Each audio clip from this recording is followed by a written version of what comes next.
নবীর একটা উট ছিল, উটের নাম ছিল কাসওয়া।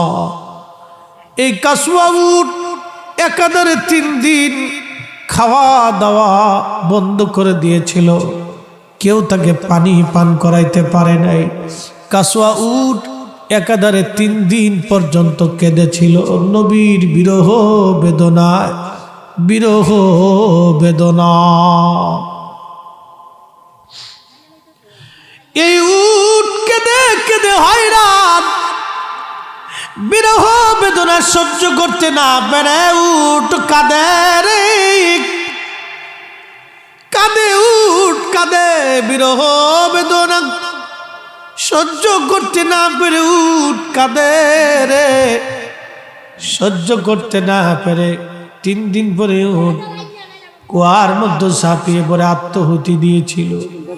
আহা, নবীজি বলেন উম্মত রে, এই উটকে নিয়ে আমি নবীজি কিয়ামতের ময়দানে আল্লাহর জান্নাতে চলে যাব। একবার জোরে বলা যাবে কি সুবহানাল্লাহ। এই উট জান্নাতে চলে যাবে নবীর বিরহে, নবীর প্রেমে জীবন কুরবানি করার জন্য উট জান্নাতে চলে যাবে।